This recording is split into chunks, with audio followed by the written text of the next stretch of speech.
I feel like everyone has a journey and a story to tell.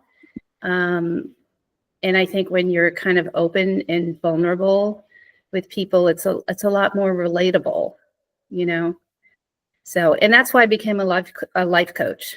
I have a small business that I've owned for many years now, after my career with the YMCA, and I went off on my own, and I do nutrition services. So I serve many families and individuals right in my, right in the area that I live in.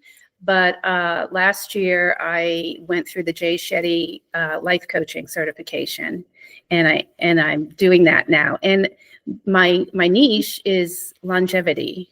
So I've kind of like, it's coming full circle, because I'll be retiring soon, but everything that I've done and learned and that I'm passionate about, and then even my personal experiences, the good and the bad, have all given me the passion to help people and serve others as a life coach. Yeah, I had a great foundation for wellness growing up. Growing up in the 70s, I am 63. So, things were different then, and we went outdoors a lot. So I had a very active family, and I had a great influence from my parents as far as eating whole, unprocessed foods, because there was really not much more options then. So I did learn to garden and had a really active lifestyle.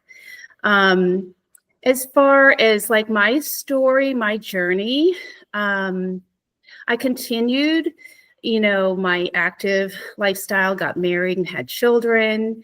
I was a military spouse, so I did spend a lot of time alone with the kids. I have 4 kids. And that was difficult because I was working full time. And I also went back to school to study nutrition during all of this. So I did suffer some burnout. And but I did learn to ask for help. And I think, that's really key and important, to reach out and ask for help. And being in a military community, you do have a lot of support anyways, but some people don't ask. I was a little stubborn at first, but I did ask. I also took the time to exercise.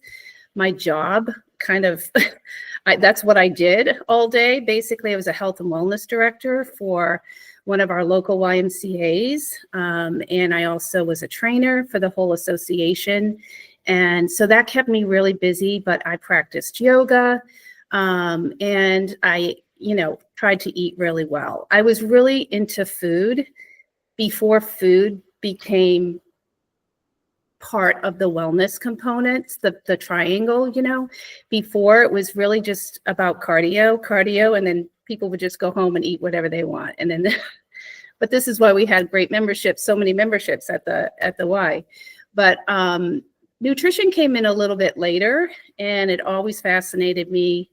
My kids used to say, their friends used to ask them, how did they learn so much about food? And they would tell them that, well, my mom made me eat quinoa before it was cool. Because now everybody's like, oh, this is so cool, but really these foods have been around forever and they're ancient. So that was a big part of my journey, is just going back to school, learning more about nutrition. And then eventually I did go through some traumatic experiences in my life.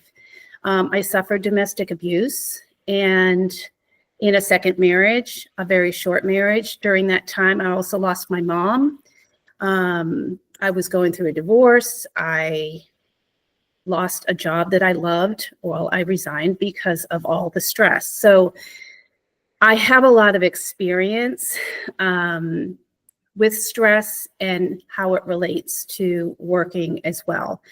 But over the last 30 years, I would say, I have been very curious about holistic health, and I follow a lot of different functional health practitioners. So my self-care has really evolved from season to season. And it's based on kind of what I've needed during each season of my life. So personally for me, my self-care involves taking time out for daily movement, sticking to a structured bedtime, meditating, reading scripture, learning something new, fueling my body with whole unprocessed foods, drinking plenty of water, and also scheduling dates with my friends and my family. And the last thing is I seek therapy when I need it. And I don't necessarily do all of these things every day. I don't want you to think, because that would take hours. But I do prioritize movement, diet, and sleep. For me, they are foundational to the way that I feel every day and also my energy level throughout the day. So that's kind of me in a nutshell and how I've evolved over the last 40 years. 63 actually, but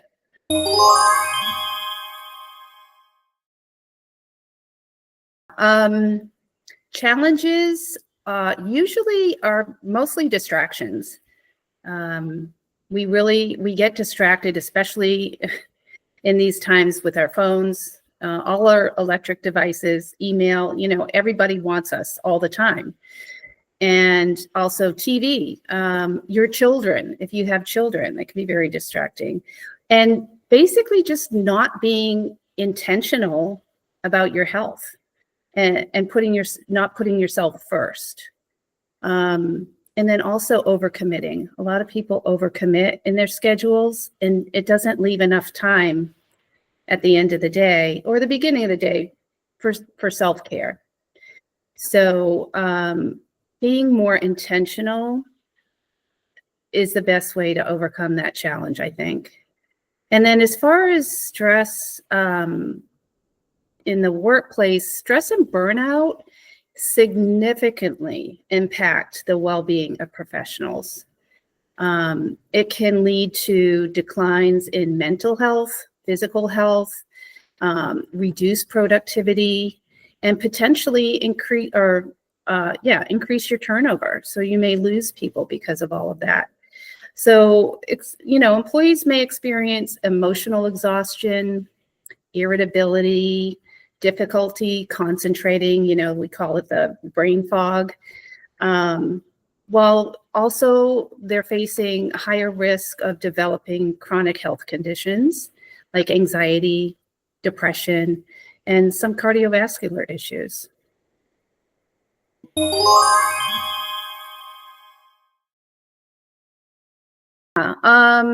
Some actionable strategies are simple things like just inquiring where you work about corporate wellness programs. A lot of companies offer wellness programs. And if you're working for a company that supports that, it's going to make it a lot easier for you. And also you'll feel less guilty, right? Because other people are doing it and it's offered by my company. So, right. Also, some of these wellness programs, they include employee recognition. So for some people, they need that motivation and incentive. So that's the first thing I would do if I was even interviewing for a company, is ask about those kinds of things, because I do value self-care in my life. And also, say you're already working for an organization, find a wellness partner at work, maybe they have similar goals as you, to eat better, to go walking, to do yoga, meditation, things like that. So, if you've got a friend at work or you just reach out and just talk about it, usually you can find someone that is kind of aligned with your goals and, team up because it's easier when you have somebody to work out with. As far as work-life balance goes, like I said before, you can't pour from an empty pot. I would suggest just making your family part of your self-care strategy. Like taking walks after dinner as a family. Or that's just something simple you can do. Another really simple thing is before you get out of the car and go into that next few hours of basically another job, when you get home, taking care of your family, just sit and do a quick meditation or a breathing exercise in your car before you go in. And it's amazing how helpful that is to just kind of give you the right mindset to get home and do the other things that you need to get done. And then, and teach your family or people at work the importance of taking care of yourself so that you're showing up as your best self for your family, for people you work with, and get excited about it. Like be confident in your commitment to your health, because when you're confident, it's contagious. People are going to see it and they're going to want to get on that train. So if your workplace supports self-care, it's just really easier to incorporate. And then when you asked about physical activity, right? That is definitely a huge part of self-care. And what I tell people when they ask me, well, what should I do? Because there's just so much information out there. I say, the best exercise is the one that you like. So if you like to ride your bike, if you like to take classes, if you like to just walk in nature or walk on a treadmill, whatever you like doing, play pickleball, I don't care. But if you love it, do that, because you're more likely to create a habit and stick to it. Like at home, I like to just go out walking. There's also a ton of classes on YouTube and they're free. So there's no excuse as far as having to pay a gym membership, because that just takes a lot more time and other resources that you might not necessarily have. So check out classes online.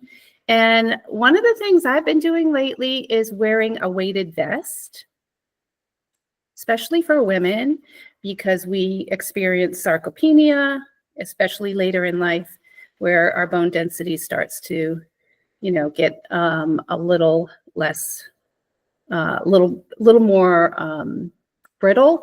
And so we have to keep that bone density up. And so my functional doctor said, just get a weighted vest, wear it for 10 minutes while you're, doing dishes, or I've worn it out walking. And so that's really been helping me. In the office though, if if it's possible and you have like 10 minutes to walk even more than once a day, great, get outside. If you have stairs in your building, use them. Just go up and down the stairs a few times. That only takes a few minutes. And then, those walking pads, a lot of people are using walking pads under their desk. I have a Treadly and yeah, I love it. So you can, if your company supports that, you can always bring in one of those as well. Your mental self-care is extremely important as well. Obviously, if you're not feeling happy and you're feeling down or you're feeling depressed or anxious, you're really not going to want to take care of yourself as much. You're not going to have that motivation. So just taking time to you can use free apps like Insight Timer, Calm, and actually my Fitbit has little 5-10 minute meditations on it. So at some point during the day or any point, just take 5 or 10 minutes to do a little guided meditation or a breathing exercise, or listen to an Audible book. If you go out for a walk, just, plug in a book, just something so that you can get out of the workspace and kind of out of your own head, so to speak. And so, yeah, leaving the office and going outside is wonderful. You can sit in nature or just sit in your car. But as long as you're just kind of removing yourself and giving yourself a mental break at some point, maybe even several times a day, it's very helpful. And breathing is really helpful for reducing stress. It stimulates the vagus nerve, especially box breathing, and which I'll go into a little bit in detail if you want. But box breathing stimulates the vagus nerve, which is responsible for protecting us against a lot of the autoimmune diseases that we have now, and it helps to lower inflammation in our body. And really just taking 2 deep breaths can lower your cortisol 25 to 35%. And breathing is free. So yeah, highly recommend that.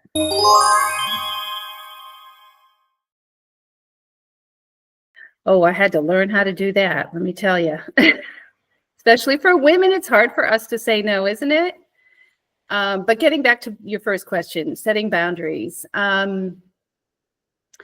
I would share with others that you work with your desire to prioritize your health and well-being, and let them know, especially if you're in a leadership role and you have people that are under you and that may need you throughout the day.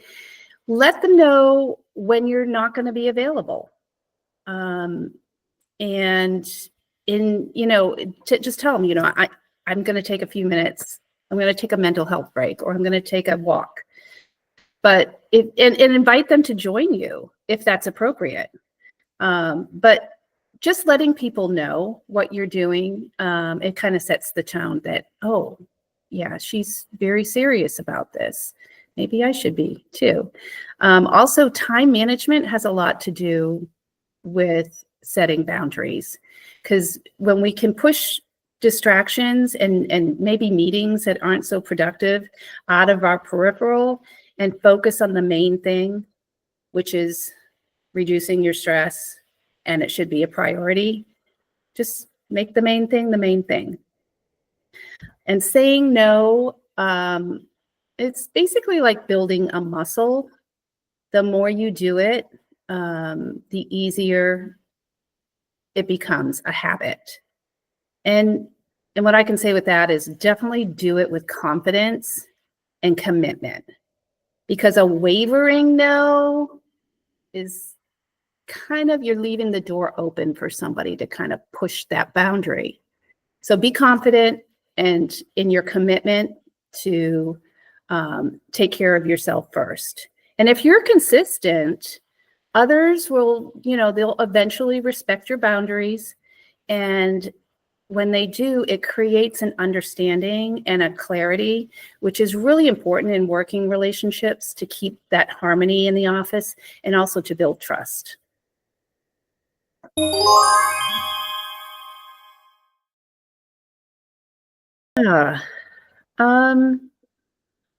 Well, it evolves over time because our lives change, right? We may be raising children, we could be empty nesters, or getting ready to retire, like me. Different seasons require different self-care strategies. And that's going to be based on the individual and what works for you. It's not the same for everybody. But building habits take time. So sometimes a more experienced person like me, I've been, incorporating self-care, making that a priority in my life for, I don't know, a long time, at least 20 years.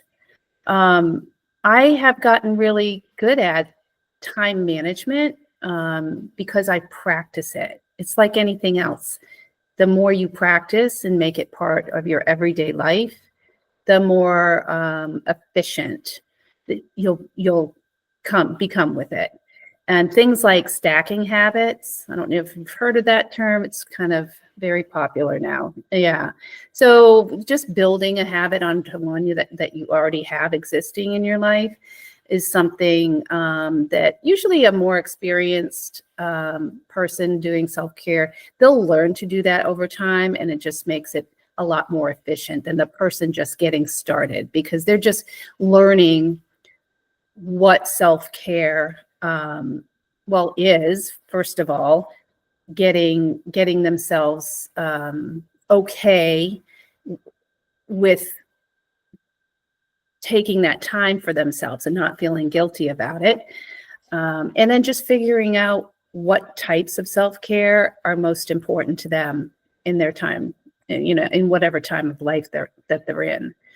But there's lots of non-negotiables. This is really important. Like you were talking about before, certain people that you work with. It's one thing to let down people that aren't in your inner circle, but it's another to let yourself down. So if you're committing to something and you're continuing to say yes to things that interfere with that time that you've set aside, you're really just letting yourself down. And by not making it a priority and not setting those boundaries and keeping those boundaries in place, eventually it could just lead to a lack of motivation and sometimes depression. That's something to think about.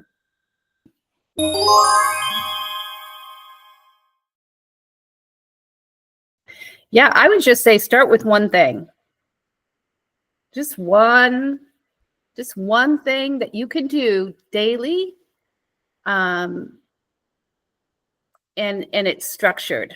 Whether it's a morning routine or something you do before you get off work, something you do during work, whatever it is, but start with as little as 10 minutes of, for instance, mindfulness or movement before checking any devices in the morning. That made a big difference for me. This is something I just started doing actually recently, is I don't check my phone for the first hour after I get out of bed, because the dopamine hits that you just get bombarded and your dopamine goes through the roof because all that information is coming at you. So I have learned to earn my dopamine now. I get up and I get my tea, and then I make my bed, and I might do something else. And then I go do my morning routine, my reading, my Bible study, whatever is like on my heart that morning. And I just don't check my phone for the first hour. So that's been really productive for me. And I don't feel like I feel like I'm more focused going into my work day when I do that. But if you're going to start a routine, it definitely needs structure. Otherwise, it's just a wish list. So one of the things you can do is find an accountability partner, because you can potentially increase your chances of forming a new habit by 95%. And this is because they provide external motivation, encouragement, and they help keep you on track when you might otherwise lose your motivation. So a healthy and happy employee will be more productive, less likely to experience burnout, and easier to work with. And that's what we all want, right? Yeah. And one thing I did want to add to are the 4 pillars of longevity. And I talk to my coaching clients a lot about this. And if you want to extend your life, do these 4 things: stress less, move more, love more, and eat better.